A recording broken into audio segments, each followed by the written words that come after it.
자, 이번 시간에는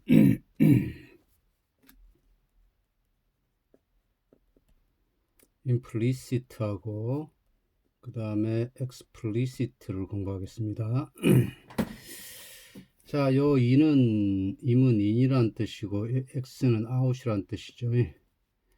그러면 이 implicit가 무슨 뜻이냐? 이것도 라틴어인데 이게 어원입니다.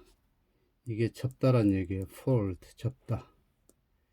그럼 이건 안으로 접어드리는 것이고 이건 밖으로 접어 펼치는 거죠. 그죠? 그래서 implicit는 안으로 접어 넣는 거니까 암시된 묵시적인 또 은연중의 이런 의미가 되고, explicit는 밖으로 접어 펼치는 거니까 명백한 또 명확한 또 확실한, 그래서 충분히 해명이 된, 자, 이런 뜻을 갖습니다. 그래서 이 두 단어는 헷갈릴 일이 없겠죠. 자, implicit만 생각하시면 됩니다. implicit가 접다란 뜻이다. 그 implicit는 안으로 접어드리는 거니까 뭔가 숨기는 느낌이죠. 그 explicit는 밖으로 접어 펼치는 거니까 드러낸다는 느낌입니다. 그래서 요거는 implicit는 숨긴다라는 의미를 생각하시면 되고, explicit는 드러낸다라는 의미를 생각하시면 될 것 같아요. 그죠? 자, 그러면 이제 예문으로 살펴봅시다.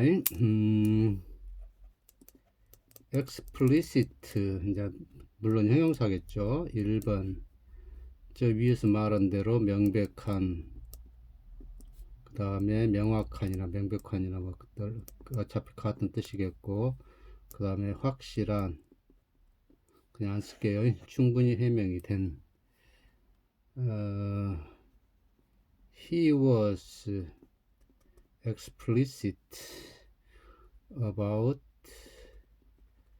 what he wanted. 그는 그가 무엇을 원하는 것에 대해서 명확했습니다. 그래서 그는 그가 무엇을 원하는 것에 대해서 확실했다라고 해석하면 좀 부자연스럽죠. 그래서 그는 그가 원하는 것을 확실하게 말했다. 확실하게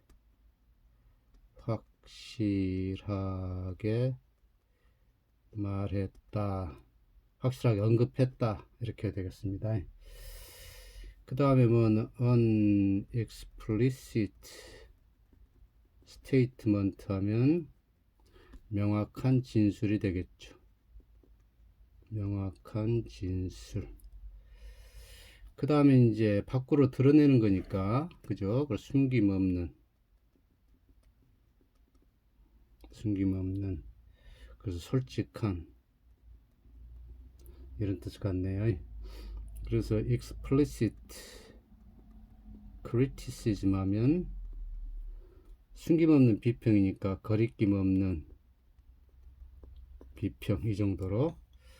자, 거리낌 없다란 표현을 explicit라고 표현해주면 간결한 표현이 됩니다. 이 문장도 he was explicit about 무엇에 대해서 명확했다, 확실했다라고 해석해야 될 경우도 있지만, 이런 경우는 확실하게 말했다, 언급했다라고 표현을 해주시면 됩니다.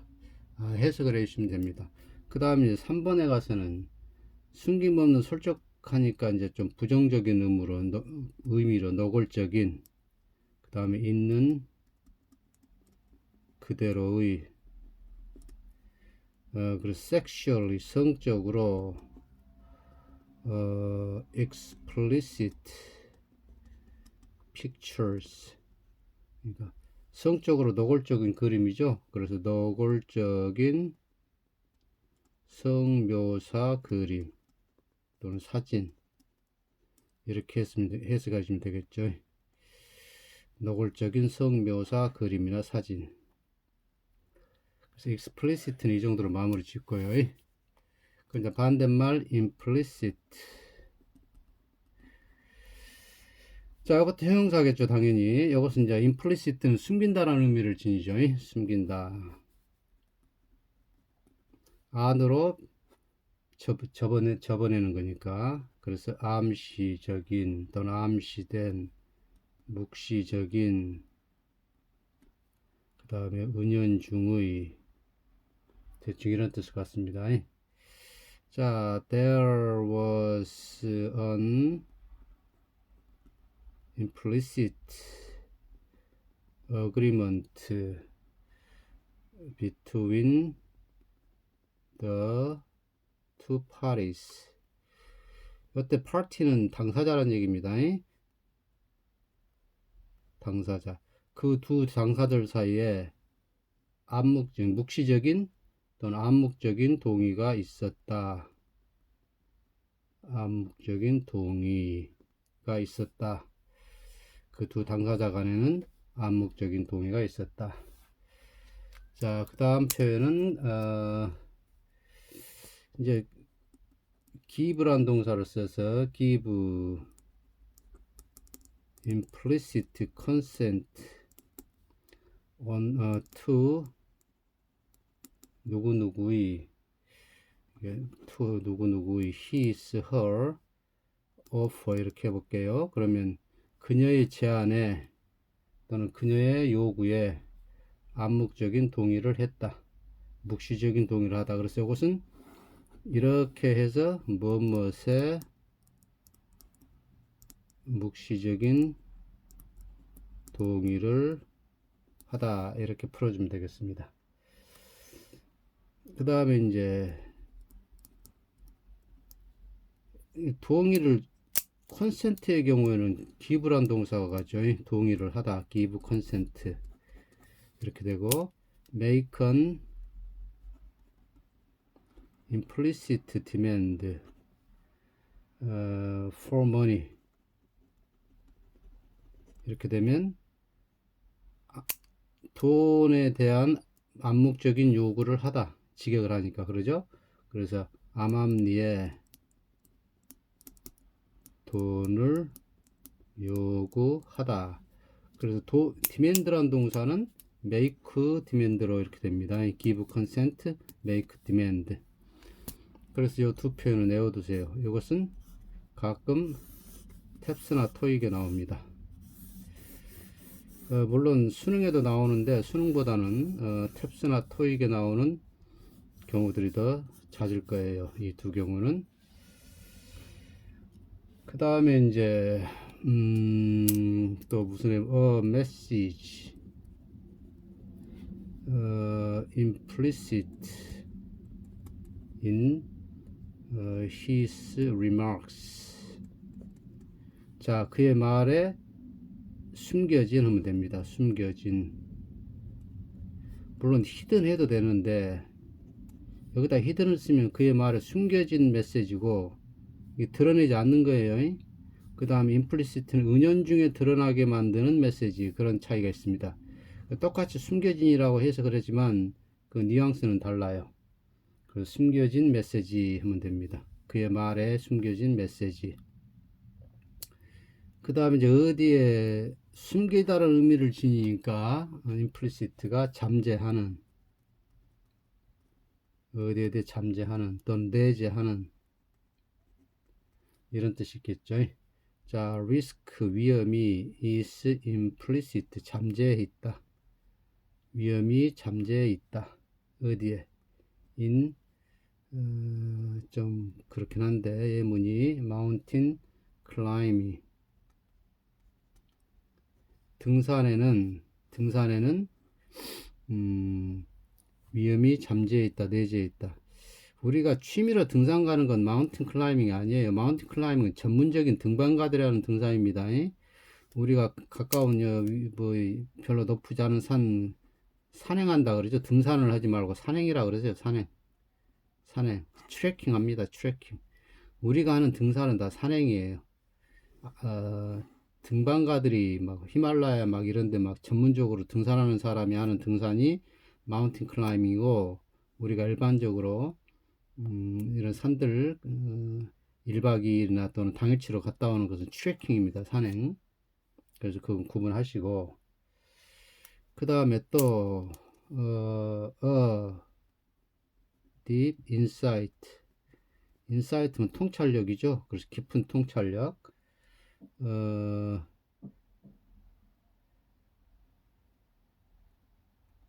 implicit in theory.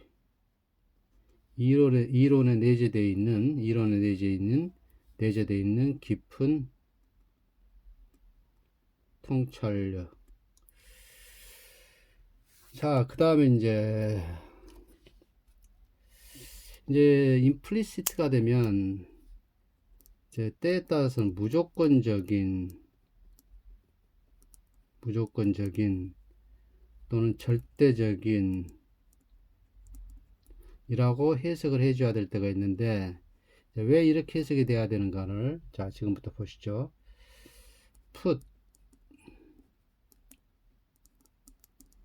implicit trust in A 하면 A에 대해서 묵시적인 신뢰를 하다, 직역을 하면, 그래서 A를 무조건 신뢰하다라는 뜻이 됩니다. 그래서 implicit가 unconditional, 무조건적인 이런 의미로 확장이 되어 있어요. 그래서 A를 무조건 신뢰하다, 무조건 신뢰하다. 그 다음에 implicit faith 하면 이것은 맹목적인 신앙입니다. 무조건적인 신앙인데, 자, 맹목적인 신앙은 blind faith도 있어요. 그 다음에 unconditional faith도 이것도 맹목적인 신앙입니다. 근데 뉘앙스가 약간 달라요. 이 implicit faith에서 implicit는 무슨 얘기냐면 without doubt or reserve의 의미입니다. 그래서 주저함이나 의심 없이 믿는 신앙이에요. 근데 블라인드 페이스는 눈먼 신앙입니다. 그러니까 아무것도 모르고 무조건 믿는 것이고, 임플리시트는 뭔가 알면서도 의심하지 않고 주저하지 않고 믿는 맹목적인 신앙이고, 블라인드 페이스는 무식한, 그런 표현 좀 쓰면 되겠네요. 무식하게 맹목적인, 그러니까 아무것도 모르면서 맹목적으로 믿는 게 이 블라인드 페이스고, 그 다음에 이제 unconditional, 아무것도 안 따지고, 알든 모르든지 간에 무조건적이니까 아무것도 따지지 않고 갖는 신앙을, 그런 맹목적인 신앙을 unconditional faith. 그래서 이제 굳이 그래까지 뉘앙스를 꼭 굳이 따져봐야 되냐라고 질문하신 분이 계실지 모르는데, 따져서 해석을 제대로 해야 될 경우들이 있습니다. 요즘 수능 영어 시험 문제 보면 어떤 번역가도 그 점을 지적을 했던데, 이 지문 자체가, 저도 이제 그 말씀을 자주 드리죠. 전체의 내용을 완전히 내용을 이해를 못해요. 근데 우리나라 고등학생들이 답은 찾아내요. 그게 수능 문제예요. 그러니까 문제가 있는 거죠. 그러니까 이제 요까지는 이해를 못하더라도 빈칸에 들어갈 말 할 때 요 앞문장, 해당 문장하고 앞문장하고 뒷문장 요 세 문장만 제대로 읽으면은 답이 나오는 경우들이 허다해요. 그러면 이 글을 쓴 저자가 요 전체 맥락에 대해서 독자들에게 얘기를 하고 싶었을 텐데, 정작 이 전체의 내용에 대해서는 이해도 못하고 답만 찾아냅니다. 그래서 우리나라 학생들이 엄청 똑똑해요. 똑똑합니다. 그래서 그 캐나다인가 미국 사람 타일러, 그 사람도 수능 문제 갖다 주니까 7개인가 8개 중에서 3개인가 밖에 못 맞히더라고요. 그런데 이제 이런 지문들도 가끔 보면요, 미국 현 실정에 맞지 않는 어휘나 구조들로 되어 있는 문장들이 가끔씩 나와요. 이제 그 문장이 제가 봤을 때는 영국 사람이 쓰는 경우도 있고 아니면 유럽 사람, 영국 이외의 프랑스나 이탈리아나 독일 사람이 영어로 논문이나 학술지에 기고를 하고 쓴 글들, 그런 냄새가 풍기는 글들도 있습니다. 그러면은 독일 사람은 독일식으로, 프랑스 사람은 프랑스식으로, 이탈리아 사람 이탈리아식으로, 스페인 사람은 스페인식으로 영어를 그렇게 사용을 해요. 그래서 문장 구조랄지 어휘랄지 또 짜임새가 자연스럽지 않은 경우들이 있는 지문들이 가끔씩 나와요. 그래서 그런 지문들을 영어를 이렇게도 쓰더라, 이렇게도 잘못 쓰더라라고 공부하세요라는 취지에서 그 지문을 책에 그렇게 삽입을 시켰다면 참 고마울 일인데, 그렇지 않고 정작 그 책을 편집하시는 분들이 그런 걸 제대로 파악하지 못하고 그런 시험 문제를 냈거나, 또는 일본이나 미국에 있는 또는 제3국가에 있는 영어 시험 문제를 그대로 가져와서 베껴놨거나 그랬다면 문제가 있는 것이죠. 나 또 누구 그 비판하기, 이제 비판 그만할게요. 자, 아무튼 그렇습니다. 그래서 implicit는 이런 의미 있는 거, 무조건적인, 절대적인, 자, 이런 뜻 있는 거 조심하시고. 그래서 다시 한번 얘기합니다. implicit, explicit에서는 뭐만 알면 될까요? implicit만 알면 됩니다. 접다. 그래서 implicit는 안으로 접는 거고, x는 밖으로 접는 거고. 요거 다 아시는 얘기 같지만 참고로 드릴게요. 임포트가 수입하다죠. 임포트가 항구예요. 항구로 들여오는 겁니다. 그럼 엑스포트는 항구 밖으로 내가는 거예요. 그 수출이 되는 거예요. 그럼 패스포트는 뭐냐? 항구를 지날 수 있는 표예요. 그래서 여권입니다. 옛날엔 비행기가 없으니까 다른 나라로 여행 가려면 물론 육상으로 가는 경우도 있지만 배를 타고 가잖아요. 배를 타고 가서 그 나라에 도착하면 그 나라 그 항구를 통과해야 되잖아요. 항구를 통과할 수 있는 증입니다, 이게. 그래서 패스포트, 그래서 패스포트고, 임포트, 엑스포트는 다 아시겠죠? 항구 안으로 데리고 갖고 오는 거니까 수입하다고, 엑스포트는 항구 밖으로 갖고 나가는 거니까 수출하는 것이고.